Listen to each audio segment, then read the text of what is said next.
नमस्कार बच्चों, मैं प्रतीक रस्तोगी स्वागत करता हूं आप सभी का मदर मेरेकल डिजिटल क्लासेस में। आशा है आप सभी ठीक होंगे। बच्चों, आज हम पढ़ने जा रहे हैं चैप्टर 3 मनी एंड क्रेडिट। चलिए सबसे पहले जान लेते हैं इस चैप्टर के बारे में हम क्या क्या पढ़ने वाले हैं। Overview, money as a medium of exchange. Money किस तरीके से लेन देन में काम आती है। दूसरा पॉइंट है modern form of money.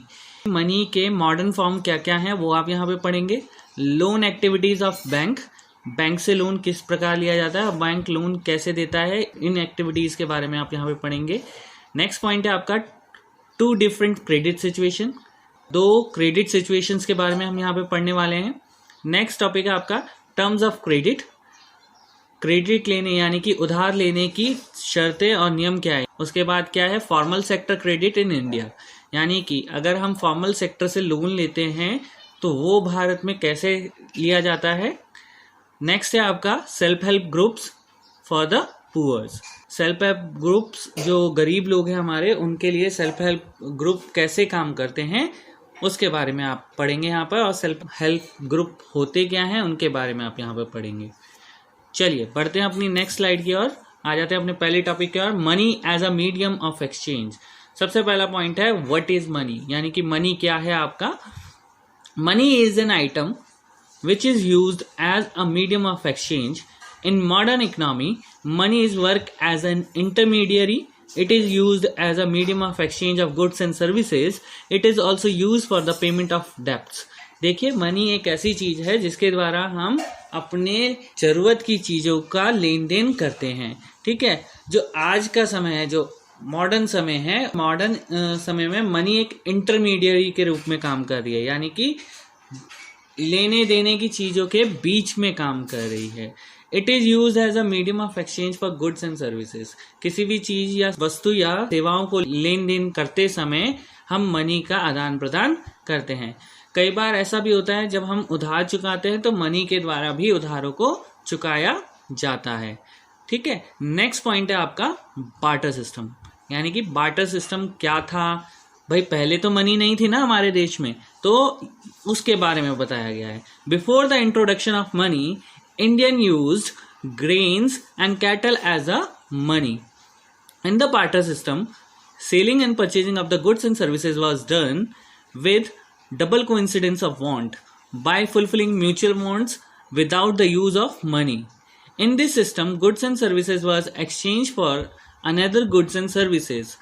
It was also known as CC economy. Example, commodity for commodity economy. देखो बच्चों, जब मनी नहीं थी हमारे पास, कि जब मनी नहीं थी, मनी का जब शुरुआत हुई तो सबसे पहले भारतीय क्या करते थे, ग्रेन्स यानी कि अनाज को, कैटल्स पशुओं को एक मनी के रूप में मानते थे।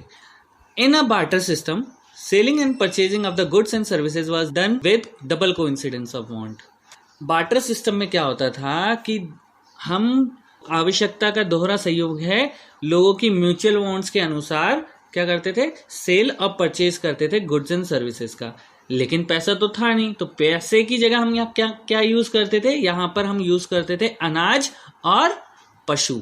In this system goods and services was exchange for another goods and services. देखो एग्जाम्पल यहाँ पे दे रखा है, जैसे कि किसी बंदे को अगर कुछ सामान चाहिए तो वो दूसरे बंदे से गुड्स एंड सर्विसेज को एक दूसरे से एक्सचेंज कर देता था।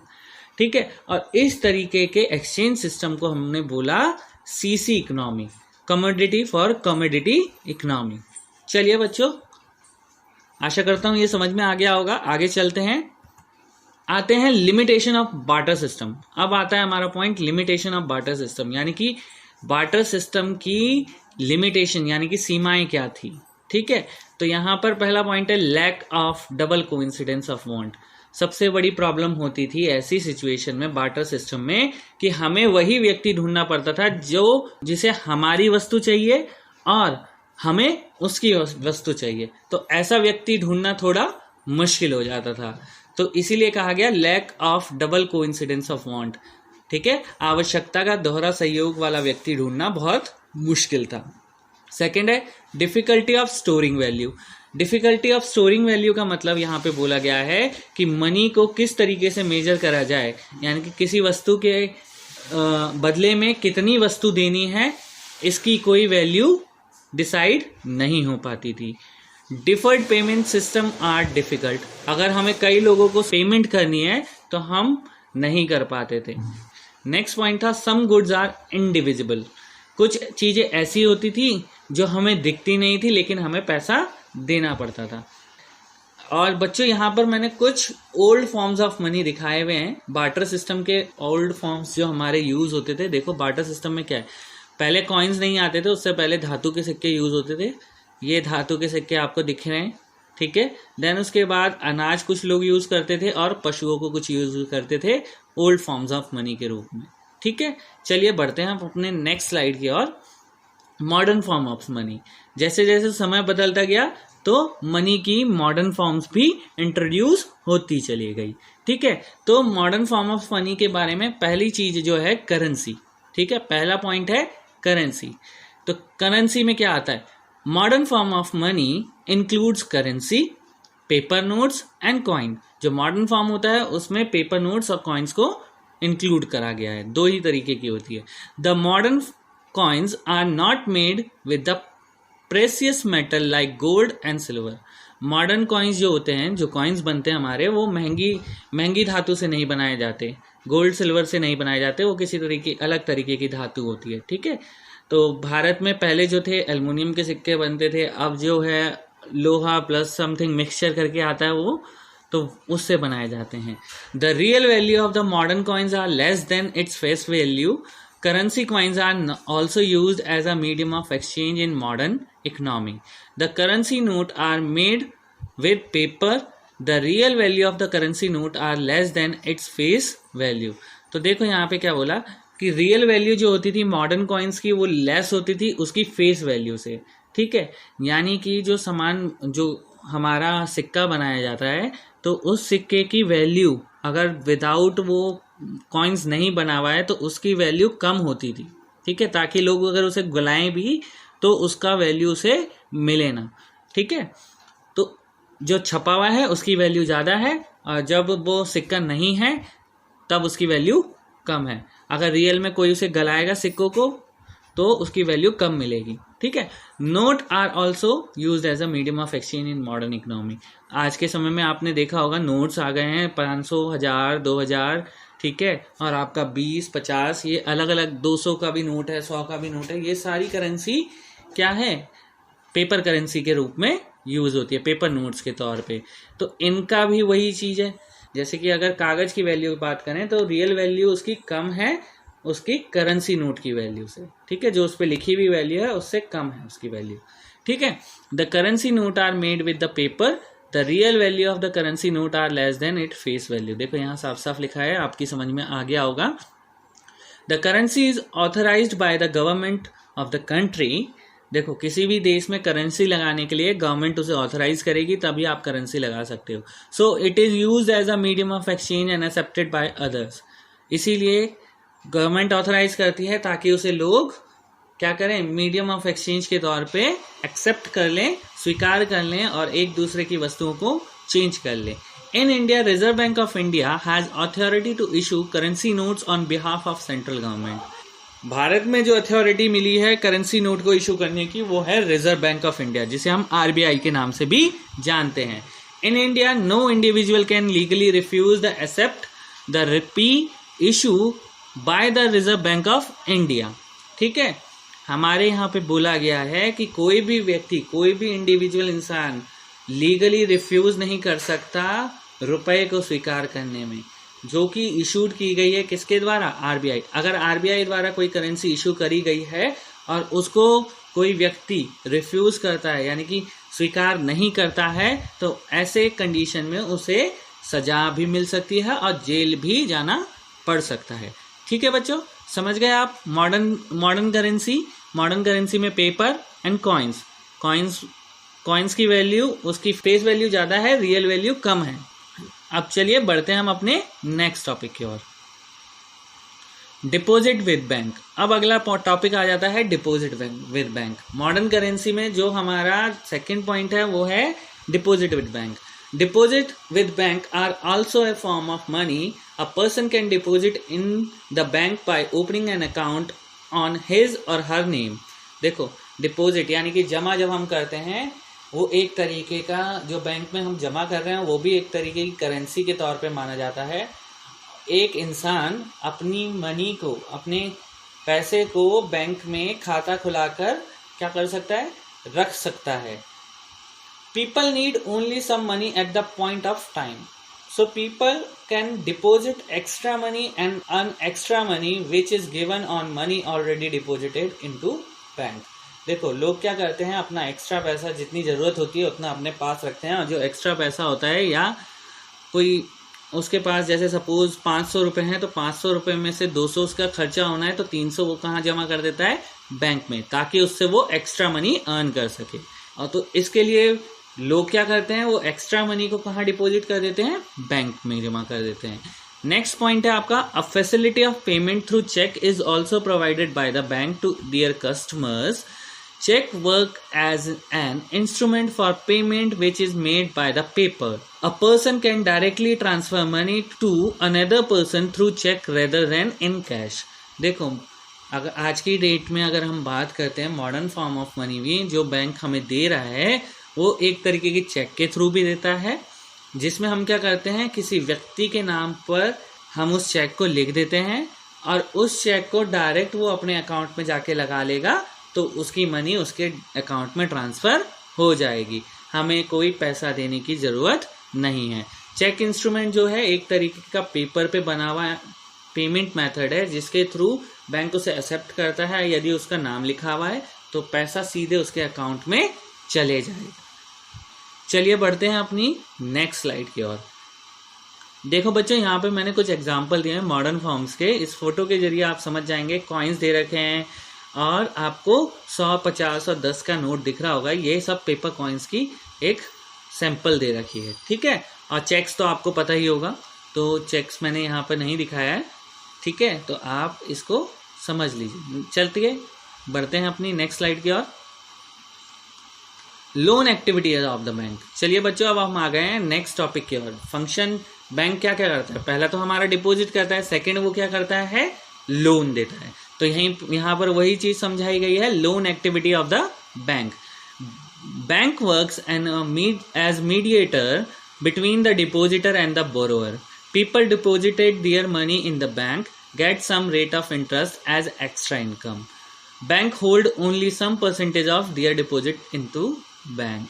देखो यहाँ पर आपको मैं समझा दूं कि बैंक क्या करता है, बैंक एक मीडिएटर के तौर पे काम करता है, ठीक है, एक मध्यता निभाता है वो डिपॉजिटर और बोरोवर के बीच में। डिपॉजिटर यानी कि जो जमा करने वाला व्यक्ति है और बोरोवर जो लोन लेने वाला व्यक्ति है जिसे पैसा चाहिए, ठीक है, उन दोनों के मीडिएटर के तौर पे ये काम करता है बैंक, ठीक है। अब बात आती है पीपल क्या करते हैं, लोग जो करते हैं हमारे एक्स्ट्रा पैसे को वो कहाँ जमा कर देते हैं, बैंक में जमा कर देते हैं, ताकि उन्हें थोड़ा सा रेट ऑफ इंटरेस्ट से उन्हें एक्स्ट्रा इनकम हो जाए, ठीक है। तो बैंक अपने डिपॉजिट पर, बैंक लोगों से जो उनका डिपॉजिट है उस पर उन्हें ब्याज देती है, ठीक है, यानी कि उन्हें एक्स्ट्रा इनकम देती है। लेकिन ठीक इसी के साथ साथ वो लोन फैसिलिटी भी देती है, ठीक है। लोन फैसिलिटी कैसे देती है वो मैं अभी आपको आगे समझाऊंगा इस टॉपिक में। Bank hold only some percentage of their deposit into the bank. देखो जो लोगों से उसे पैसा आ रहा है बैंक के पास, वो सारा पैसा अपने पास नहीं रखता, कुछ परसेंटेज में वो अपने पास रखता है, बाकी पैसे को वो कहाँ दे देता है, लोन एक्टिविटीज में दे देता है, ताकि बैंक को इनकम हो सके। अब देखिए यहाँ पर सेकंड पॉइंट से आप समझ जाओगे, a major portion of the deposited money is provided to the those people who are needy of money for economic activities. In this case money is provided as a loan with a higher rate of interest. The difference between interest on borrowing money and the rate of interest of depositing money is the income for the bank. देखो यहाँ पर क्या है, bank पैसा काम कैसे कर रहा है, पैसा कैसे कमा रहा है, कहीं ना कहीं से तो कमा रहा होगा। तो यहाँ पे उस चीज़ को मैं आपको समझा देता हूँ। बैंक लोगों से पैसे लेता है, उसे जमा करता है, कुछ पैसे को वो परसेंटेज के रूप में, कैश के रूप में अपने बैंक में रखता है, बाकी पैसे को वो क्या कर देता है, लोन के तौर पर लोगों को बांट देता है, ठीक है। जब वो लोन पे लोगों को बांटता है तो वो किस रेट ऑफ इंटरेस्ट से बांटता है?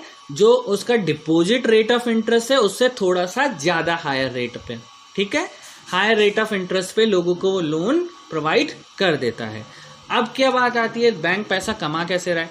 जो डिफरेंस है, देखो अगर वो 10% बैंक लोन पर ब्याज दे रही है और डिपॉजिट पे वो अगर 5% अपने कस्टमर्स को क्या दे रही है, इनकम दे रही है या रेट ऑफ इंटरेस्ट दे रही है, तो 10% तो वो इंटरेस्ट ले रहा है और 5% वो इंटरेस्ट दे रहा है। तो दोनों के बीच का जो गैप है वो 5%, वो उसकी एक्स्ट्रा इनकम है जो बैंक की इनकम है। ठीक है, समझ में आ गया आपको यहाँ पर?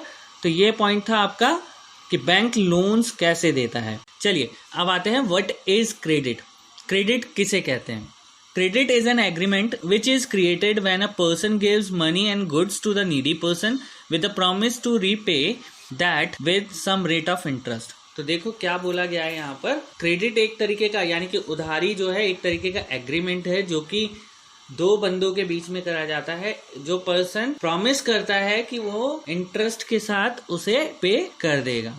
ठीक है, यह क्रेडिट उन लोगों को मिलता है, एक तरीके का एग्रीमेंट होता है जो मनी एंड गुड्स के, जिन्हें गुड्स और मनी की आवश्यकता होती है। ठीक है, और उसमें लिखा होता है कि मैं प्रॉमिस करता हूं कि इतने रेट ऑफ इंटरेस्ट से आपको पैसा समय के बाद दे दिया जाएगा। समझ में आया?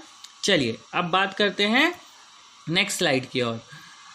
2 डिफरेंट क्रेडिट सिचुएशन, 2 कंडीशन है जिसमें उधार दिया जाता है। ठीक है, क्रेडिट सिचुएशन की 2 परिस्थितियां हैं, उनको हमने यहाँ पर समझाया है।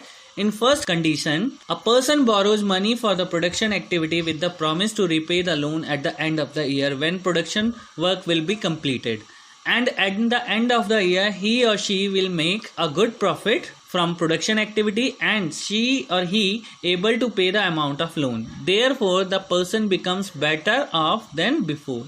देखो पहली कंडीशन ऐसी थी जिसमें एक पर्सन को लोन दिया गया, पैसा दिया गया प्रोडक्शन एक्टिविटी के लिए, और उससे प्रॉमिस लिया गया कि वो अपनी प्रोडक्शन एक्टिविटी के समाप्त होने पर साल के अंत में इंटरेस्ट के साथ पैसा रिटर्न कर देगा। ठीक है, जब प्रोडक्शन हुआ और उसका काम खत्म हो गया और साल के अंत पे उसने अच्छा प्रॉफिट अर्न करा, किसमें? प्रोडक्शन एक्टिविटी से। ठीक है, और ही और शी एबल टू पे द अमाउंट ऑफ मनी और अमाउंट ऑफ लोन, और वो ऐसी कंडीशन में हमारा उधार चुका देता है। तो ऐसी कंडीशन में पर्सन क्या है? बेटर है उसकी पहले की कंडीशन से।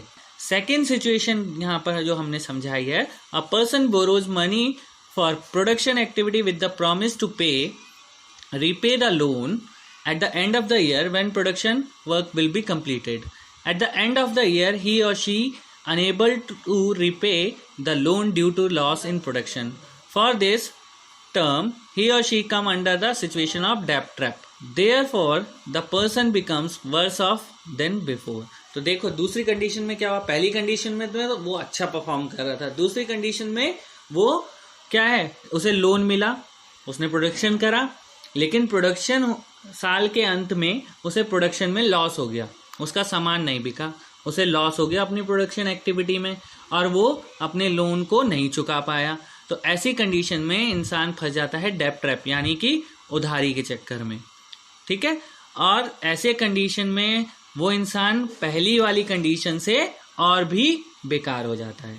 तो 2 तरीके की क्रेडिट, एक में वो इंसान बेटर हो जाता है और एक में इंसान वर्स्ट हो जाता है, यानी कि उसकी कंडीशंस बुरी हो जाती हैं। ठीक है, चलिए बढ़ते हैं अपनी नेक्स्ट टॉपिक की ओर। टर्म ऑफ क्रेडिट, नियम व शर्तें क्या हैं हमारे क्रेडिट लेने की।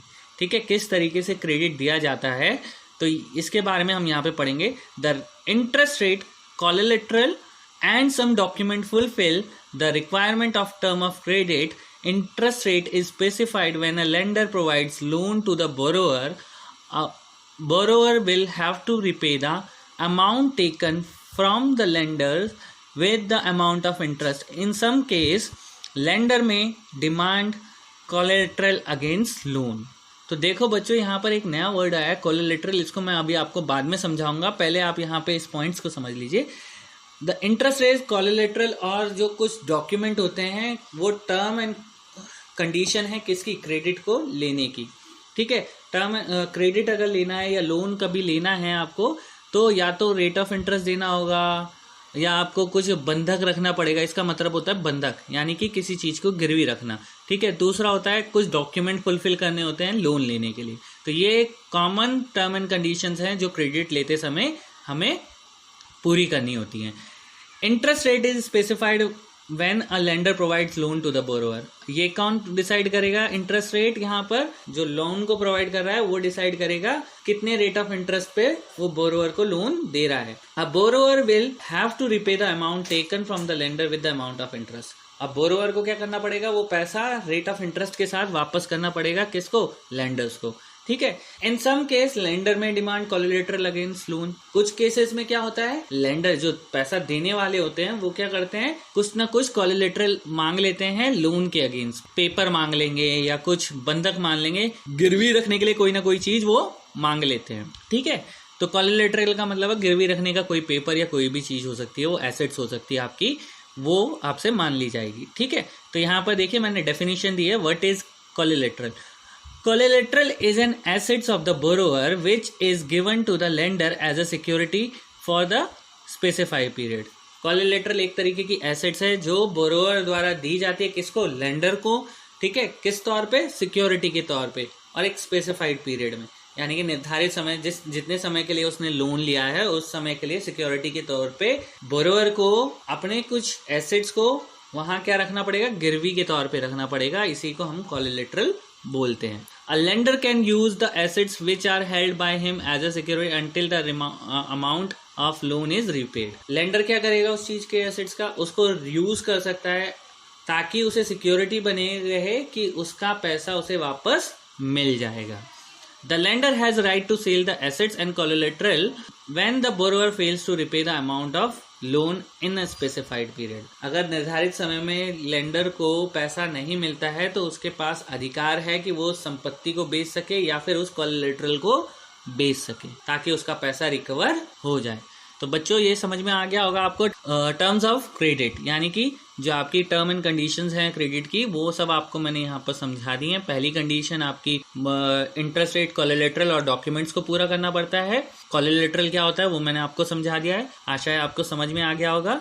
चलिए बढ़ते हैं अपनी नेक्स्ट स्लाइड की ओर। Formal sector credit in India. अब देखो क्रेडिट दो प्रकार से मिलते हैं यहाँ पर, ठीक है। पहला है फॉर्मल सेक्टर, दूसरा है informal sector. There are two types of sources of credit in an economy, ठीक है। किसी भी इकोनॉमी में क्रेडिट को दो प्रकार से पाया जा सकता है। पहला है फॉर्मल सेक्टर के थ्रू और दूसरा है इनफॉर्मल सेक्टर के थ्रू। उधार जो है हम दो सेक्टर से लेते हैं, फॉर्मल और इनफॉर्मल। फॉर्मल सेक्टर में कौन कौन आता है देखिए। Informal sector loans from bank and cooperative are included. Banks आ जाते हैं, कोऑपरेटिव सोसाइटीज आ जाती हैं, कोऑपरेटिव बैंक्स आ जाते हैं, ये सब किस में आते हैं? फॉर्मल सेक्टर्स के अंतर्गत। अगली बात आती है अपनी इनफॉर्मल सेक्टर की। इनफॉर्मल सेक्टर में कौन आता है?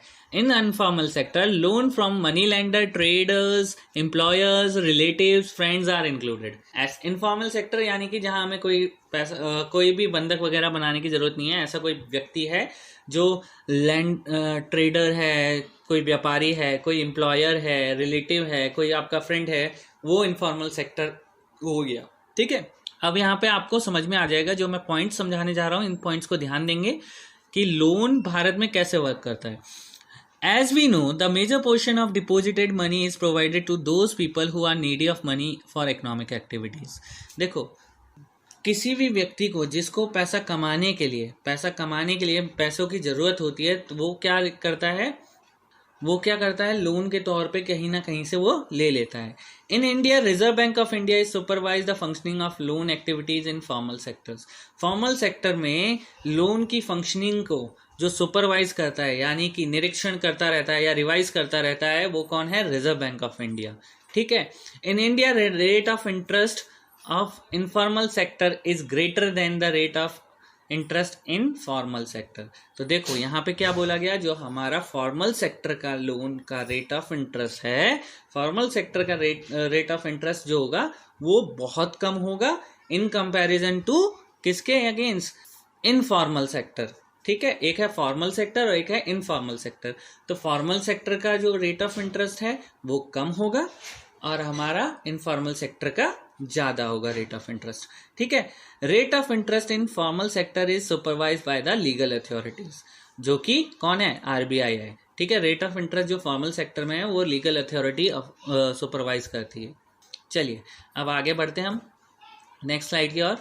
इन the formal sector the rate of interest is supervised by the money lender, traders, employers who are provided money.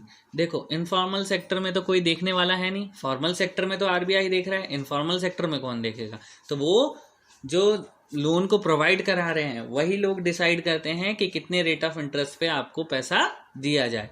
The rate of interest is varying from person to person, हर इंसान के अनुसार, उसकी आवश्यकता के अनुसार रेट ऑफ इंटरेस्ट चेंज होता है जाता है। There is no organisation for supervising loan in formal sector, कोई भी ऑर्गेनाइजेशन क्या नहीं करती, इनफॉर्मल सेक्टर को सुपरवाइज नहीं करती है, रेट ऑफ इंटरेस्ट को उसको सुपरवाइज नहीं करती है। Lender can use any method to get back their money from the borrower. Sometimes the income of borrower become less compared than the amount which has to pay due to the high rate of interest. तो देखो क्या होता है, कई conditions में क्या होता है, लेंडर को ज़्यादा पैसा देना पड़ता है क्योंकि उसका रेट ऑफ इंटरेस्ट बहुत ज़्यादा हाई होता है। ठीक है, तो यहाँ पे समझाया गया है कि इसमें कोई भी सुपरवाइज, इनफॉर्मल सेक्टर को कोई भी सुपरवाइज नहीं करता है, जो लेंडर है वो किसी भी तरीके से अपने पैसे को वसूल कर सकता है, उसके लिए कोई रूल्स और नियम्स नहीं है। ठीक है, in this chart we can see the source of credit in rural area are mostly dependent on professional and agriculture money lender. In case of informal sources of loan for the development of a country, cheap and affordable credit is crucial. Therefore, the government should facilitate formal sources of credit basically in rural area. देखो मैंने यहाँ पर एक chart दिया है, इससे आपको समझ में आ जाएगा जो भारत में रूरल एरिया है उसमें लोन्स कैसे बांटे जाते हैं। देखो सोर्सेज ऑफ क्रेडिट पर ₹1000 of rural house hold in India in 2012, 2012 में लोन किस तरीके से बांटा गया। देखो कोऑपरेटिव सोसाइटी 25% लोन देती है,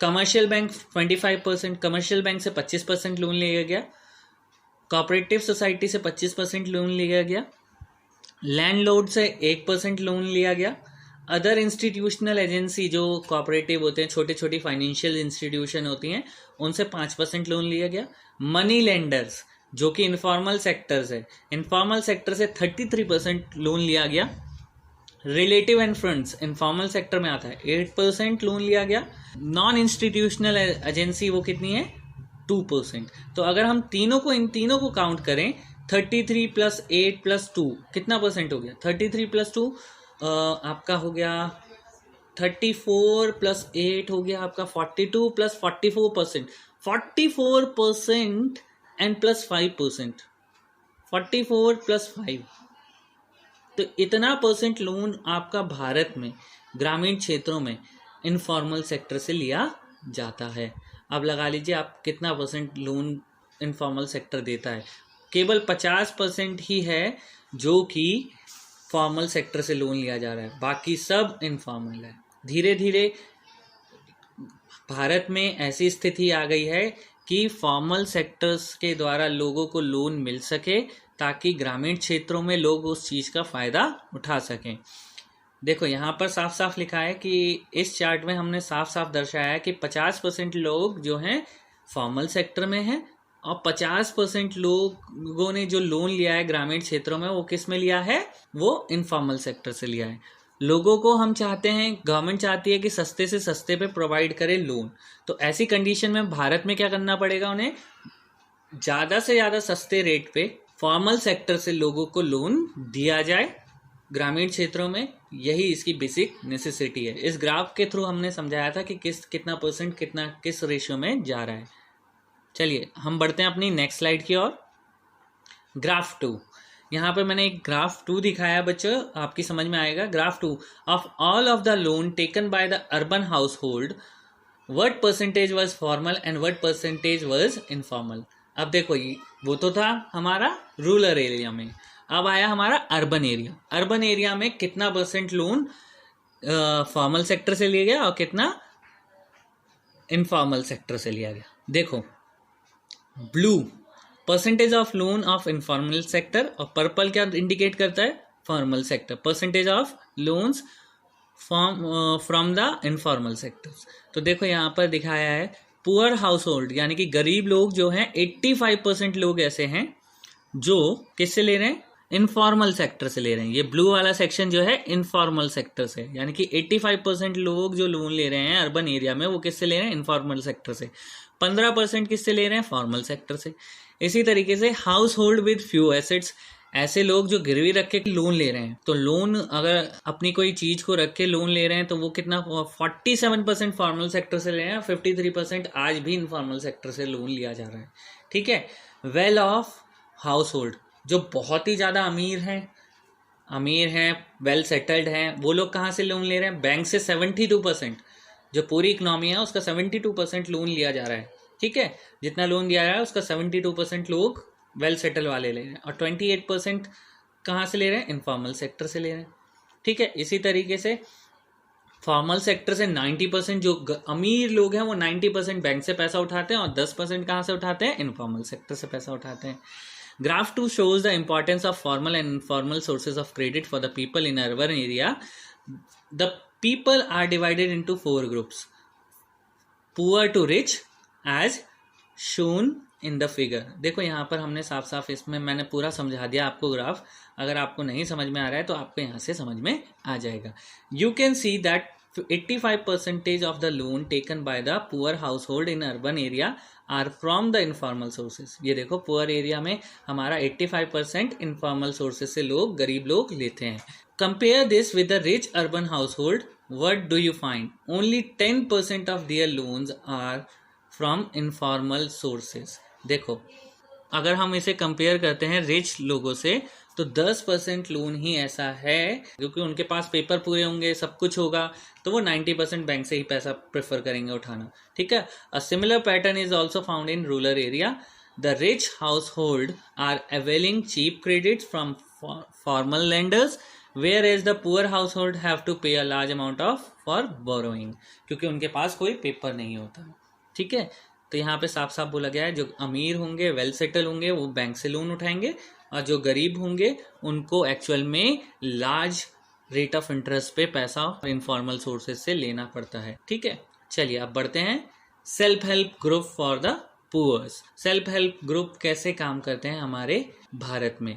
ठीक है, अब देखिए facilities of banks are not available in और रूरल एरिया। हमें सब पता है कि बैंक्स की फैसिलिटी ग्रामीण क्षेत्रों में अवेलेबल नहीं है। So the poor are dependent on informal sector borrowing loan.